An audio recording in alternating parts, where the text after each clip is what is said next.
Oke, selanjutnya kita masuk di standar operasional prosedur atau SOP dari monitoring CVP. Setiap tindakan yang kita lakukan biasanya terdiri dari 4 fase. Fase pertama adalah fase preinteraksi, kemudian fase kedua fase interaksi atau orientasi, kemudian fase ketiga adalah fase kerja, kemudian yang terakhir adalah fase terminasi. Oke, yang pertama adalah fase preinteraksi. Yang perlu kita lakukan adalah yang pertama mengecek program terapi medik. Ini kita baca catatan medik dari pasien ya, untuk tindakan apa yang akan kita lakukan kepada pasien.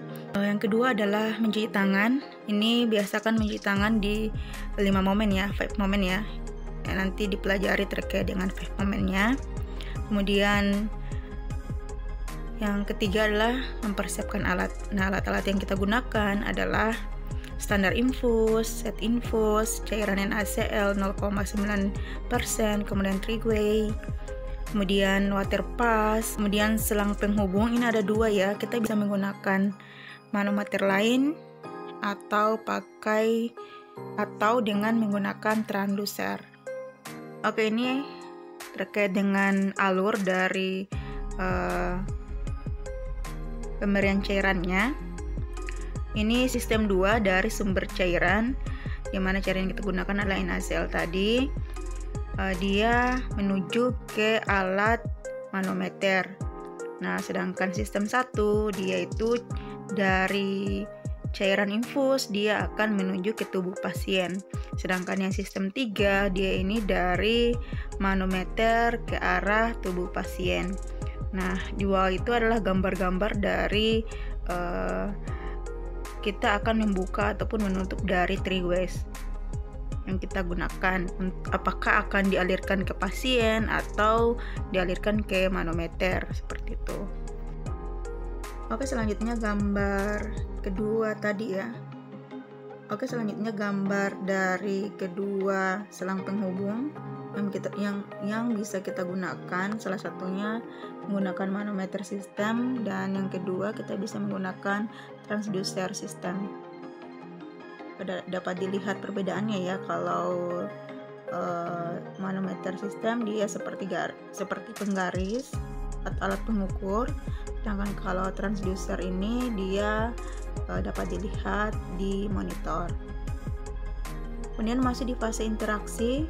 Yang pertama yang kita lakukan adalah mengucapkan salam terapeutik seperti salam, assalamualaikum, selamat pagi, selamat siang, selamat sore, ataupun selamat malam. Kemudian melakukan evaluasi atau validasi, menanyakan contohnya menanyakan kabar pasien, bagaimana perasaannya saat ini. Kemudian yang keenam adalah melakukan kontak waktu, tempat, kemudian tindakan yang akan kita lakukan. Kemudian menjelaskan tujuan dari tindakan yang kita lakukan, yaitu monitoring CVP ya, yang di awal kita sudah jelaskan terkait dengan tujuan dari tindakan monitoring CVP. Kemudian selanjutnya kita menjaga privasi dari klien, entah kita menutup sampiran ataupun menutup horden, menutup pintu, atau yang lainnya.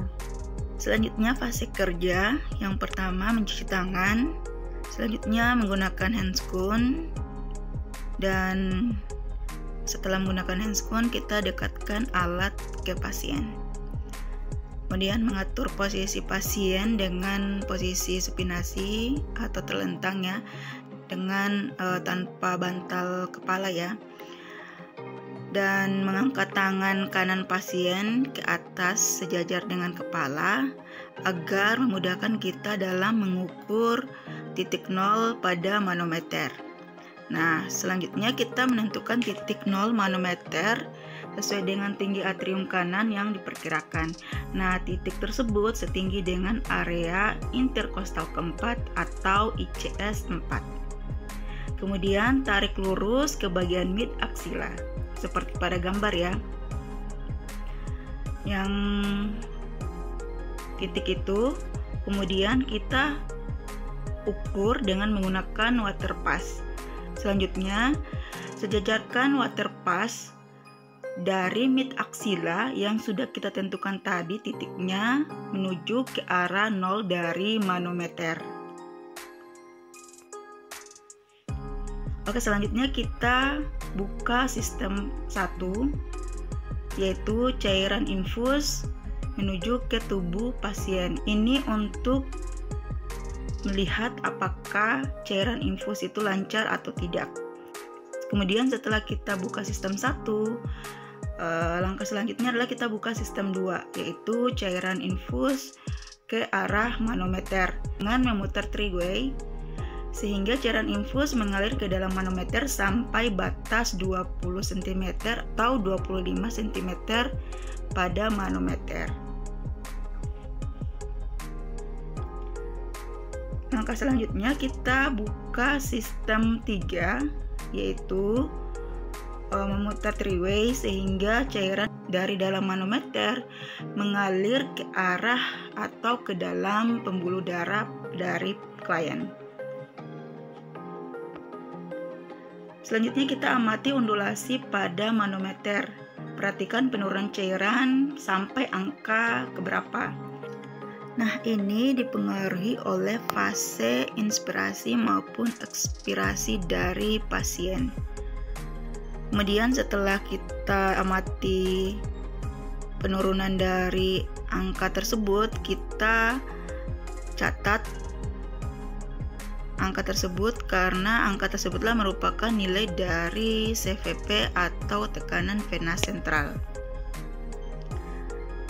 Setelah itu kita mengatur tetesan infus kembali seperti semula, kemudian mengatur posisi pasien dengan mengembalikan klien ke posisi semula, kemudian mendapatkan alat-alat, kemudian memberitahukan pasien bahwa tindakan telah selesai. Dan langkah selanjutnya jangan lupa mencuci tangan. Selanjutnya fase terminasi. Yang perlu kita lakukan di fase terminasi adalah mengevaluasi respon klien. Bagaimana perasaan atau yang dialami pasien setelah dilakukan tindakan tersebut. Kemudian melakukan kontrak yang akan datang. Kita kontrak waktu dengan pasien jika akan melakukan tindakan selanjutnya. Kemudian mencuci tangan lagi, dan jangan lupa semua apa yang kita lakukan kita dokumentasikan di buku rekam medis dari pasien. Oke, mungkin untuk video kali ini cukup. Semoga bermanfaat untuk kita semua. Akhir kata saya ucapkan wabillahi taufiq wal hidayah. Wassalamualaikum warahmatullahi wabarakatuh.